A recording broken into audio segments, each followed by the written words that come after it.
Mes amis Balance, bonjour et bienvenue sur la chaîne Tarot à merveille. Pour votre tirage général, ceux qui me découvrent, soyez les bienvenus. J'espère que vous allez bien. Allez, c'est parti. Posez votre main sur votre poitrine, là, maintenant, pas métaphoriquement, physiquement. Posez votre paume à plat sur votre sternum et sentez le battement. Ce rythme sourd, régulier, obstiné, qui ne s'est jamais arrêté depuis le premier jour de votre existence. Ce cœur qui bat ne vous a jamais trahi, pas une seule fois, pas quand vous pleuriez, pas quand vous aviez peur, pas quand vous étiez convaincu que tout était fini. Il a battu fidèlement, sans condition, sans exiger quoi que ce soit en retour. Et c'est à ce cœur-là que je m'adresse aujourd'hui. Pas à votre tête, pas à vos doutes, pas à cette voix intérieure qui filtre tout ce que vous entendez à travers le tamis de la méfiance. Non. Je parle directement à ce muscle inlassable qui vous maintient en vie et qui sait mieux que vous ce qui se prépare. Ce qui se prépare n'est pas une blague. Ce n'est pas une formule pour attirer votre attention. Ce n'est pas un titre accrocheur suivi de vide. C'est une réalité. Une réalité que votre cœur a déjà commencé à pressentir et que votre mental va mettre un peu plus de temps à accepter. Mais il l'acceptera, parce que ce qui arrive est trop puissant pour être ignoré, trop précis pour être confondu avec un hasard, trop personnel pour appartenir à quelqu'un d'autre. Gardez votre main sur votre poitrine et suivez-moi. Je vais vous emmener dans une descente, pas une chute. Une descente volontaire, comme un plongeur qui quitte la surface brillante de l'eau pour s'enfoncer dans les profondeurs où la lumière change de nature, où les sons disparaissent, où seul reste l'essentiel. Nous allons descendre ensemble, palier par palier, vers quelque chose que vous portez au fond de vous et que vous n'avez pas touché depuis très très longtemps. Premier palier, la surface. À la surface, il y a ce que vous savez déjà, ce que votre mental accepte. Vous savez que votre vie est en train de bouger. Vous le sentez dans ces petits décalages quotidiens. Un réveil plutôt que d'habitude sans raison, une envie de ranger, de trier, de jeter des choses que vous gardiez par habitude, des conversations qui vous ennuient alors qu'elles vous satisfaisaient avant, des silences que vous recherchez alors que vous les fuyez. Ces signes, vous les avez remarqués. Vous les avez peu, être même mentionné à quelqu'un, et la personne vous a regardé avec un sourire poli sans comprendre de quoi vous parliez. C'est normal. La surface est visible par tous, mais comprise par peu. Ce que les autres voient, c'est un changement de comportement. Ce qu'ils ne voient pas, c'est le mouvement tectonique qui le cause. Vous le sentez. Sous votre main, en ce moment, votre cœur le confirme. Descendons. Deuxième palier, le bruit. Juste sous la surface, il y a le bruit. Le bruit de toutes les voix qui se battent pour votre attention. La voix de la peur qui dit « ne change rien, c'est dangereux ». La voix de la raison qui dit « sois réaliste, les miracles n'existent pas ». La voix du passé qui dit « souviens-toi de la dernière fois que tu as espéré, souviens-toi de la chute ». La voix des autres qui dit « tu devrais faire ceci, être cela, vouloir cela ». Ces voix sont bruyantes, elles se superposent. Elles créent un vacarme intérieur qui rend difficile l'écoute de quoi que ce soit d'autre. Et le plus sournois, c'est que certaines de ces voix se font passer pour la vôtre. Vous croyez que c'est vous qui pensez « je ne suis pas prêt » ou « ce n'est pas pour moi ». Mais ce n'est pas vous, ce sont des programmes. Des scripts installés par d'autres, à des moments où vous étiez trop jeune ou trop vulnérable pour les refuser. Ils jouent en boucle depuis si longtemps que vous les avez confondus avec votre propre pensée. Mais ils ne sont pas vous. Ils sont du bruit. Et le bruit, ça se traverse. Vous avez déjà commencé à le traverser. Chaque fois que vous avez fait quelque chose malgré la peur, vous avez traversé le bruit. Chaque fois que vous avez écouté votre instinct plutôt que la voix de la prudence paralysante, vous avez traversé le bruit. Chaque fois que vous avez refusé de croire le pire scénario que votre mental fabriquait avec tant de talent, vous avez traversé le bruit et chaque traversée a rendu le signal un peu plus audible. Mais sous ce bruit, il y a un signal un signal constant, discret, patient, un signal qui ne crie jamais parce qu'il n'en a pas besoin. Il sait que tôt ou tard, vous descendrez assez profondément pour l'entendre. Et aujourd'hui, c'est ce jour-là. Pour descendre au palier suivant, vous devez faire quelque chose de simple mais de radical. Accepter que vous ne savez pas ce qui arrive. Que votre mental, avec toute sa puissance de calcul, est incapable de prédire ce qui se prépare. Et que cette incapacité n'est pas une faiblesse, c'est une porte. La porte vers un mode de connaissance différent, plus ancien, plus fiable. Le mode du cœur, le mode de l'intuition, le mode de cette intelligence silencieuse qui sait sans pouvoir expliquer comment elle sait. Troisième palier, la mémoire du corps. Nous sommes maintenant en dessous du bruit. Et ici, les choses deviennent plus intimes. Votre corps porte une mémoire que votre esprit a oubliée. Des sensations stockées dans vos muscles, dans vos os, dans les replis de votre chair. La tension dans vos épaules n'est pas seulement de la fatigue, c'est le poids accumulé des responsabilités que vous avez portées pour les autres en oubliant de poser les vôtres. Le nœud dans votre ventre n'est pas seulement du stress, c'est l'empreinte de toutes les fois où vous avez avalé vos mots au lieu de les dire, où vous avez ravalé votre vérité pour préserver la paix d'un autre. La raideur dans votre nuque n'est pas seulement posturale, c'est le résidu de toutes les fois où vous avez tenu la tête haute, quand tout en vous voulait s'effondrer. Votre corps est un livre d'histoire, et la tempête qui se prépare va tourner les pages, pas en effaçant ce qui est écrit, en ajoutant un nouveau chapitre, un chapitre où le corps apprend autre chose que la résistance, où il apprend le relâchement, la douceur, le droit au repos, le droit de ne pas être en alerte permanente, le droit de ressentir du plaisir sans le mériter par la souffrance.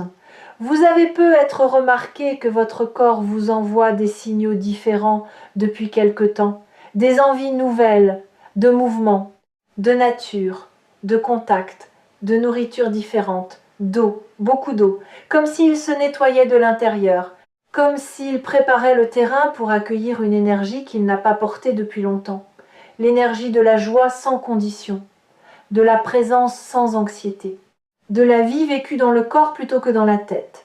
Ce changement physique n'est pas anodin, il est le socle de tout ce qui suit, parce que les transformations les plus durables ne commencent pas dans l'esprit, elles commencent dans la chair.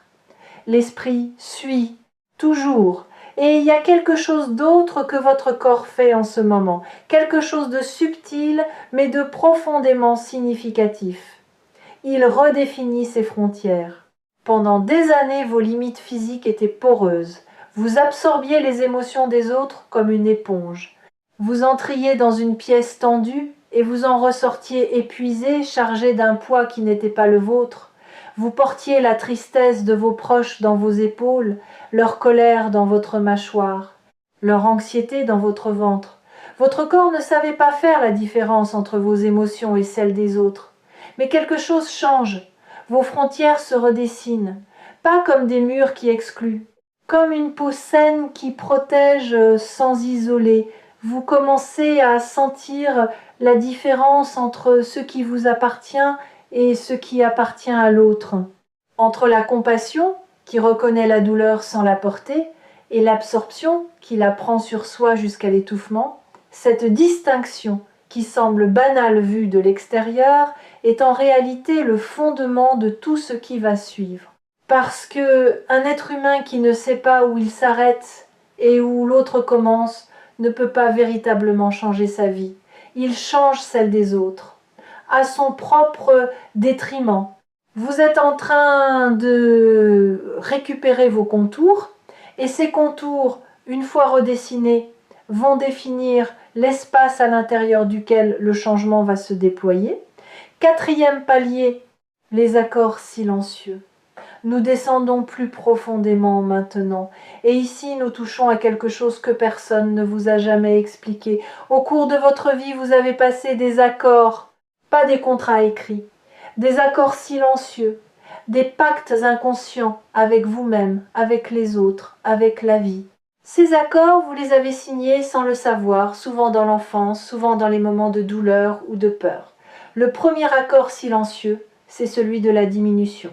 À un moment de votre vie, vous avez compris, ou cru comprendre, que pour être aimé, il fallait être petit, pas visible, pas encombrant, pas trop brillant, trop intelligent, trop sensible, trop présent.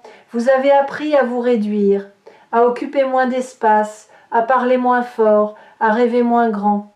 Et cet accord, scellé dans la douleur d'un enfant qui voulait simplement être accepté, a structuré votre vie entière, vos choix de carrière, vos choix relationnels, votre manière de vous tenir dans une pièce, votre manière de vous excuser d'exister. Le deuxième accord silencieux, c'est celui de la dette. Quelque part, vous avez accepté l'idée que vous deviez quelque chose à vos parents, à la société, à quelqu'un qui vous a aidé un jour. Et cette dette, jamais formulée, jamais chiffrée, est devenue un poids permanent. Un poids qui vous empêche de recevoir sans culpabilité, de réussir sans vous excuser, de profiter de quoi que ce soit sans cette petite voix qui murmure « Tu n'as pas encore assez remboursé ». Le troisième accord, c'est celui du report. Vous avez décidé, sans le dire, que votre vie commencerait plus tard, quand les conditions seraient réunies, quand vous auriez assez d'argent, assez de confiance, assez de temps, assez de certitude. Et en attendant ce assez, qui ne vient jamais, vous vivez dans le provisoire, dans l'entre-deux, dans la salle d'attente de votre propre existence. Ce qui va changer votre vie, ce qui est en train de se préparer en ce moment avec une force que vous ne mesurez pas encore, et c'est la rupture de ces trois accords. Pas une renégociation, une rupture nette, définitive, pas par la colère, par la clarté. Vous allez réaliser, avec une évidence qui ne laisse aucune place au doute, que ces accords n'ont jamais été les vôtres, qu'ils ont été signés par un enfant effrayé, pas par l'adulte que vous êtes devenu, et qu'un contrat signé sous la contrainte de la peur n'a aucune valeur. Ce qui est en route vers vous, et cette vidéo trouvée ici sur Tarot à merveille n'est qu'un des nombreux signes de sa venue, c'est la permission, pas une permission accordée par quelqu'un d'autre. La permission que vous vous donnez enfin à vous-même, la permission d'être grand, la permission d'être libre de toute dette imaginaire. La permission de vivre maintenant, pas plus tard, pas quand tout sera parfait, maintenant, avec tout ce que maintenant contient d'imparfait et de magnifique. Cinquième palier, le courant. Nous sommes profondément maintenant. Et ici, il n'y a plus de mots. Il y a un courant, sentez-le. Sous votre main, votre cœur bat un peu différemment. Peut être un peu plus vite, peut être un peu plus fort. Ce n'est pas de l'anxiété, c'est de la reconnaissance. Votre cœur reconnaît ce que votre mental est encore en train de traiter. Il reconnaît la vérité de ce qui est dit. Et il y répond comme un instrument qui résonne quand la bonne note est jouée à proximité. Ce courant, c'est le mouvement de votre vie qui se réaligne. Pas un réalignement brutal, chirurgical, un réalignement organique, comme une rivière qui retrouve son lit originel après des années de détournement artificiel.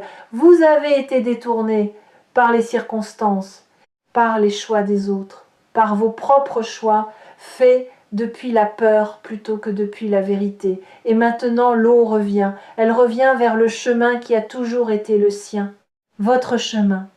Ce chemin ne ressemble à celui de personne d'autre, c'est le vôtre. Taillé dans la roche de votre propre expérience, creusé par vos propres larmes, élargi par vos propres joies. Il n'a pas de modèle, pas de précédent, pas de carte tracée par quelqu'un qui serait passé avant vous. Vous êtes le premier à marcher ce chemin. Et cette solitude-là n'est pas de l'isolement, c'est de la singularité. C'est le privilège rare et vertigineux d'être le créateur de sa propre route. Il y a quelque chose que vous devez savoir sur cette route. Elle ne sera pas droite, elle ne sera pas logique. Elle ne suivra pas le plan que votre mental voudrait lui imposer. Elle serpente, elle surprend. Elle prend des virages que vous n'auriez jamais choisis si on vous avait consulté. Mais chaque virage, chaque détour apparent est d'une précision chirurgicale. La vie ne se trompe pas de chemin. C'est votre mental qui confond le chemin le plus court avec le chemin le plus juste.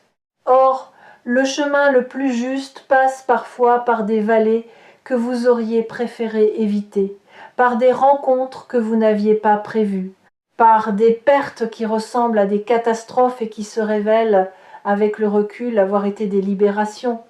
Regardez en arrière un instant, pas avec regret, avec lucidité.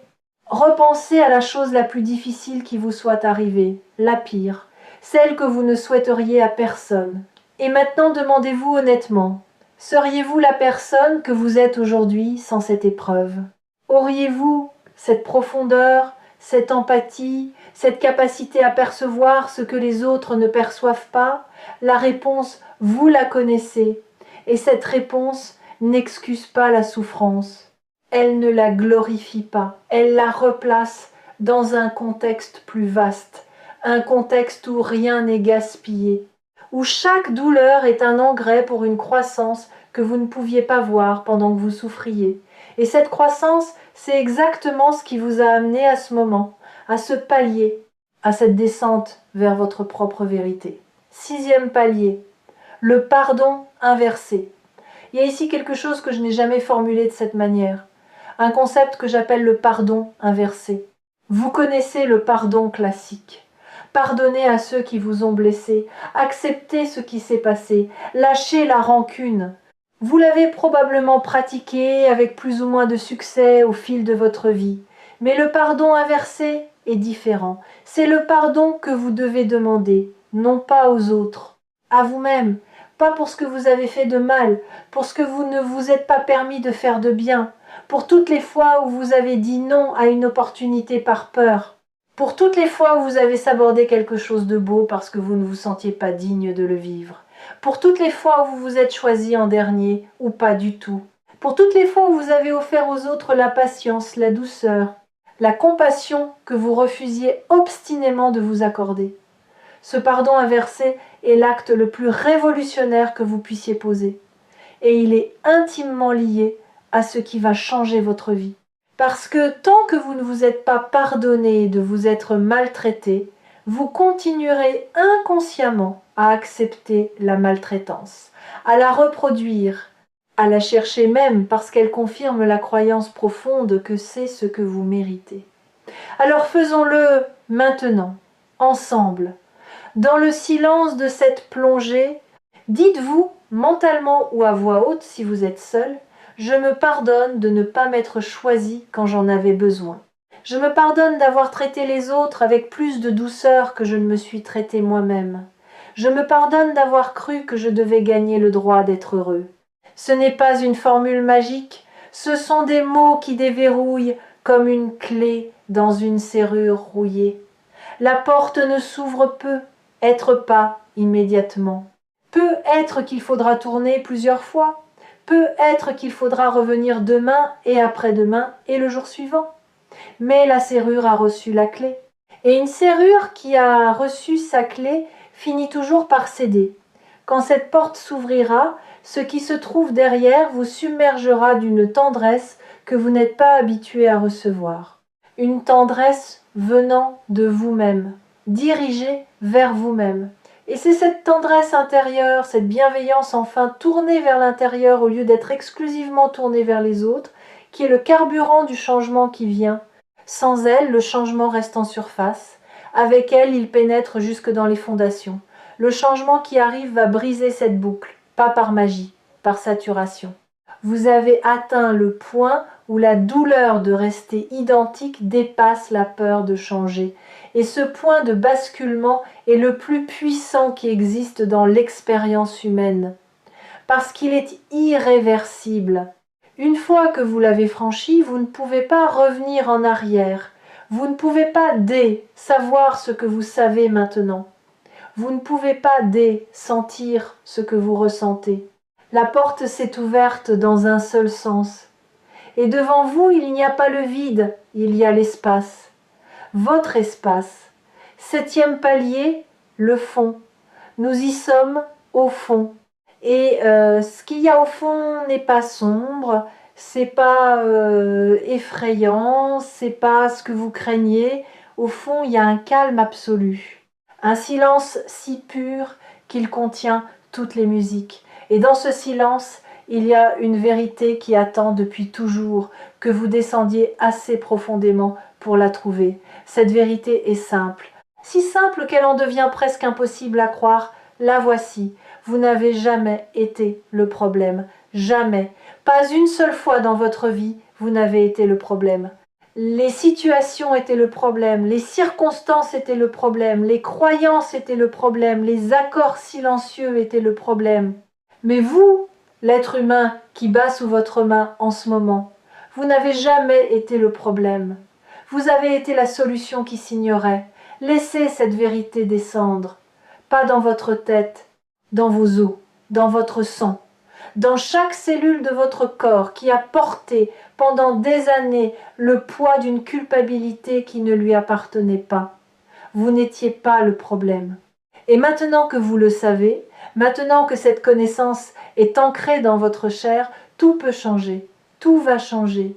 Non pas parce que les circonstances vont miraculeusement se transformer, mais parce que vous, face aux circonstances, serez quelqu'un d'autre, quelqu'un qui sait, quelqu'un qui n'a plus besoin de se justifier d'exister, quelqu'un qui occupe sa place, toute sa place, sans s'excuser et sans se diminuer.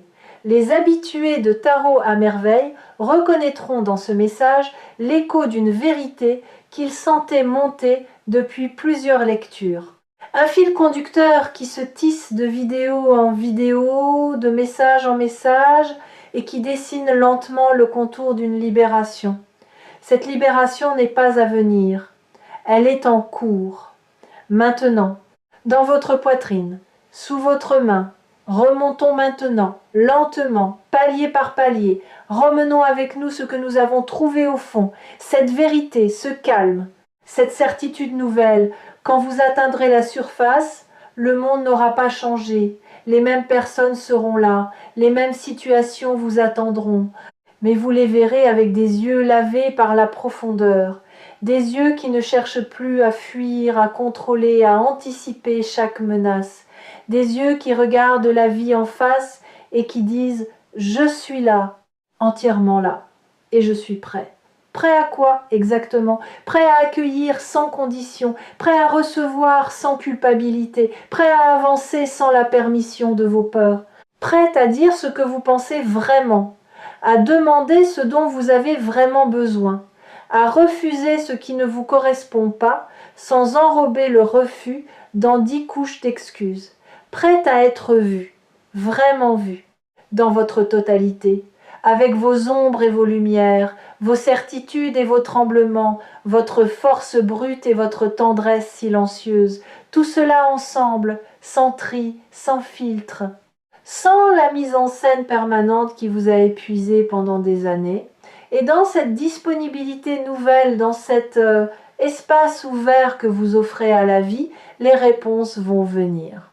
Les personnes justes vont apparaître, les décisions vont se clarifier, non pas parce que vous les forcez, parce que vous cessez de les empêcher. Il y a une nuance immense entre créer le changement et cesser de bloquer le changement. Et ce que vous faites en ce moment, c'est lever les barrages.